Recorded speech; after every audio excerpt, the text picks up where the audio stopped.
game since '07 in a 40-25 win in Baltimore. Here's Baker Mayfield on the Browns turning things around. That's the frustrating part about how we started. We knew how good we could be. We just needed to do our job, and that's what our guys did this week. We focused, head down, and worked.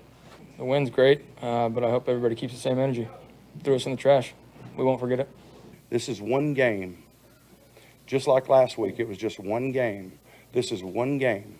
We've got, I don't know how many more, 12 more to go. Okay?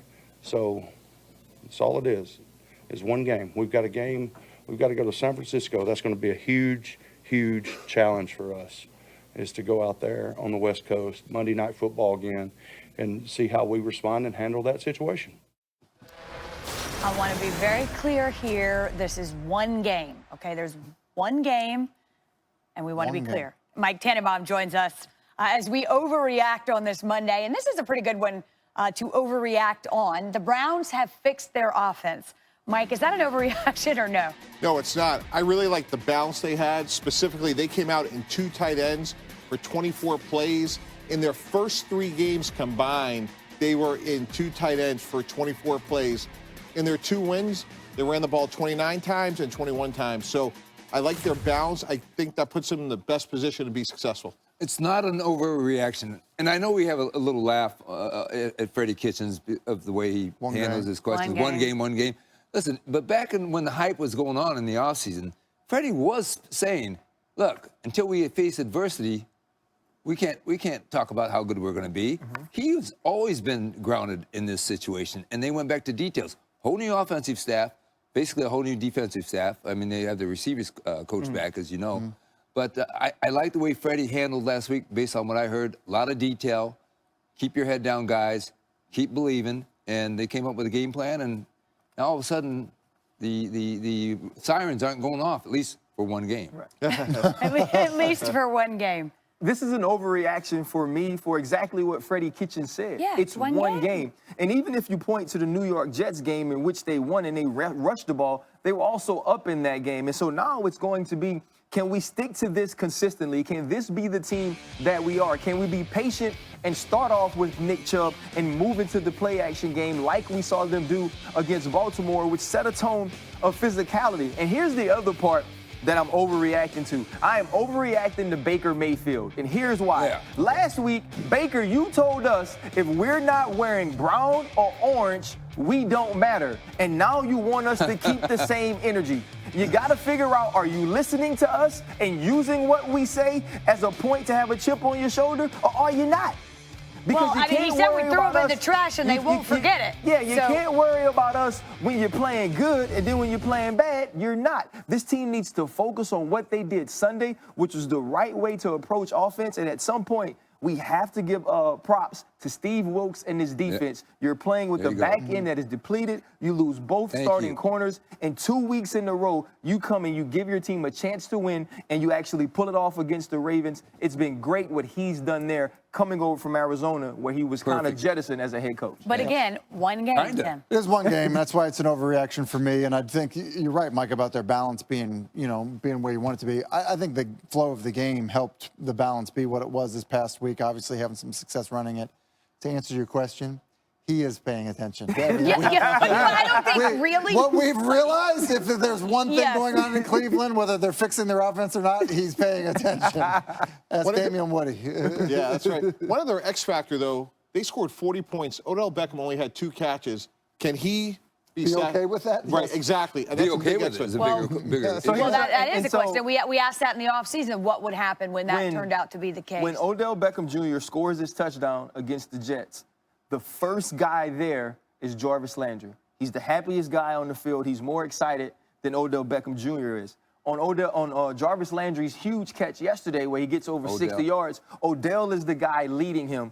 I said it all offseason. There's something about that relationship that will help not only Odell Beckham Jr., but that team be successful despite his number of targets or catches. He was targeted yesterday. What happened was Marlon Humphrey put them hands on him in more ways than one. Oh, yeah. What happens if Ricky Seals-Jones ends up being the guy that's targeted more? And not Jarvis. Yesterday he had 2 great catches. So, if Nick Chubb is the guy that's getting featured more? And just Just a quick reminder. TBD. The reason why there's a relationship there is that Landry and Odell Beckham Jr. played at LSU together and formed that relationship, that bond back then. They're reunited now in Cleveland. LSU. No, it's funny why I didn't Ryan mention brought it up. Yeah, go ahead. He didn't mention. I mean, All right, listen, while we've got I'm Mike trying here. to talk about the NFL, guys. I'm taking the high road. There you go. Welcome. Listen, the Jaguars should trade Jalen Ramsey this year. That's what we'll talk about next as we continue through Overreaction Monday. He traveled with the team, was on the sidelines over the weekend, but did not play after missing practice all week, whether it be with the flu, the tightness in his back, or the birth of a child. So at some point, this situation seems like it needs a resolution for everybody's sake, but is that an overreaction, Mike? Absolutely. They should try to solve this problem. And the most effective leadership I've seen is player-led leadership.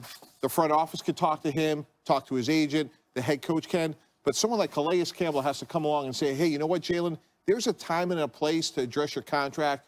We all have our economic goals. That's in the offseason.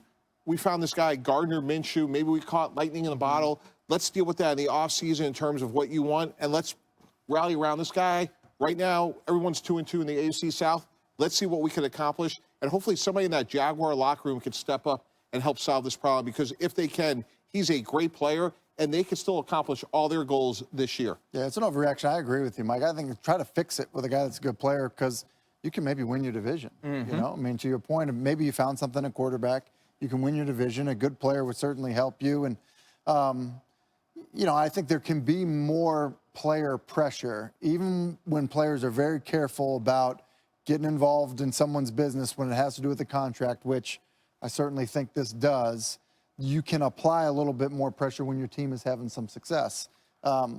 You know, I think the other thing is we got to figure out, like, what are the injuries going to be this week? You know, what are the distractions going to be this week? First off, bro, you can have a back injury. I was going to say, those things can linger. My back tight right now. Hey, look at you playing through the pain. You hero. I'm still here, You bro. absolute That's hero. the kind of player-led leadership. That's what we That's want. Get Ryan here. Follow That's what I'm my talking example. about. My back's tight right now. Something's wrong with my L5. But is it, Now we're throwing out L5. is We it have an come back. overreaction? Yeah, listen, I think it's an overreaction because he is such a good player. And the other thing that I think we're missing is this isn't economic. Because if it's economic, you do what Melvin Gordon did. If it's economic, you do what Ezekiel Elliott did. It doesn't all of a sudden become an economic problem week 3 after you and your coach get into it. But there are some economics to this, Ryan. There are You have economics to agree. this, Yeah. but when I speak to people and they tell me, hey, look, he was willing to play out the deal, then that doesn't tell me that this is purely based on the fact that he wants money or he wants his contract done. But Ryan, even more so then, let's get in the room and solve it. Let's have our teammates rally around him, and let's get all the issues on the table. Because we have an opportunity to win the division this year. From what I hear, though, it's only one issue. It's not a bevy of issues. It's Tom Coughlin. And when you refer to Tom. Is the relationship or something that Tom said to him, and it's probably been built up, although I think Jalen's forgetting that Tom came to his defense in that fight with A.J. Green, actually released a public statement saying we support Jalen Ramsey. It's an overreaction because of this. Number one, Shad Khan, the owner of the Jaguars, doesn't want to trade him for the right reasons, and he is willing to pay him the money that he wants. So therefore, this is all about where Jalen wants to be and why he doesn't want to be there. Yesterday's result was interesting because you won without Jalen Ramsey, who's never missed a game in his life, high school, college, or football, pro. So that could release you to say, we got freedom now. We can trade this guy. He's our best player or one of our best players, and we can win without him. That's not it. This team was in the AFC Championship game 2 years ago. Right. Almost got to the Super Bowl. That's their goal this year. So, as Bill Parcells has always said, the idea in this league is what? Is to collect good players, not to get rid of good players. Here's where the pressure begins to mount, and it becomes player pressure. When you're 2-2 and you have an opportunity to win your division, and even in watching that game, though they beat Denver, Joe Flacco by far had his best game as a Denver Bronco. Emmanuel Sanders had over 100 yards receiving. Cortland Sutton 2 touchdowns. And so you understand there's a need for Jalen Ramsey. If Gardner Minshew does continue to play the way that he has, Leonard Fournette runs the ball this way, and you have a chance to make it to the playoffs, that's the way you get player pressure, because it's like, yeah, Jalen, I understand what you're going through. You sat on the podium and said, you are here to win. We have an opportunity to win, and we want you to be a part of that. That's where the pressure begins to be applied to Jalen Ramsey, because now it's going to be, are you true to your word and what you said that this is about winning games? It was interesting because the camera kept looking at him on that final drive. I wonder what he was thinking, because Gardner Minshew is getting hit. He's limping around. They figure out a way to get down there, kick the winning field goal. I wonder if Jalen's starting to have some second thoughts about, okay, maybe there's another way I can handle this because my window is now. And it was one of those moments where you hope they could all rally around together. Well, it's Monday, right? So they treatment, whatever, then tomorrow, day off. So Wednesday, I would presume, would be the first day back in practice. I guess we'll see. No more children to be born yet this year. No, we don't. That's right. But again, to Ryan's point, back tightness, that can linger, but we'll see. Our top story this afternoon, though, has to do with Raiders linebacker Vontaze Burfict. He has been suspended for the rest of the 2019 season for this helmet-to-helmet hit on Colts tight end Jack Doyle. Burfict's agent says he has appealed that suspension. The appeal is expected to be heard this week. And here's an update from Jeremy Fowler. Vontaze Burfict made the trip to London with the Raiders, and he's returning to the States in light of his season-long suspension. Appeal will likely be heard mid to late week. So long flight to make just to turn around and come back, Mike. But at this point, at the very least, he's not playing this week. So your take on a season-long suspension? I think what the league is doing right now, they're sending a very strong message about player safety and its importance, and also Vontaze Burfict's prior history. With that said, I wouldn't be surprised on appeal if that suspension was shortened to some degree, because a season-long suspension obviously is basically unprecedented. It is First unprecedented. time. So I think you could have the best of both worlds. You could send the right message, unacceptable, and this behavior can happen, and yet maybe they'll shorten it on appeal. If this appeal doesn't go through, he's going to lose over $800,000 in lost salary for the rest of the year. He's lost over $5 million in his career. Obviously, it's not important. Right. So that means $800,000 doesn't matter. Now, the That's other part a lot of this, of money, bro. Wendy, the other part of this is the Raiders will get an exemption for Vontaze Burfict because they don't know right now. He's suspended. He'll go on a reserve list, so they'll be able to sign another player. If and when that appeal is overturned and he's reinstated, then he can then join the Raiders. But basically, they have to juggle a roster spot throughout this whole process. What do you, as a team or a GM or a head coach, I mean, how frustrated are you with a guy like Vontaze Burfict simply because this behavior has been continuously repeated, and now he took himself off the field? Wendy, every week you sit down with your head coach, you sit there shoulder to shoulder and say, hey, what are the challenges this week? It could be an injury, suspension, back tightness, somebody's having whatever it may be, and it's just the next challenge that collectively we have to face. Hey,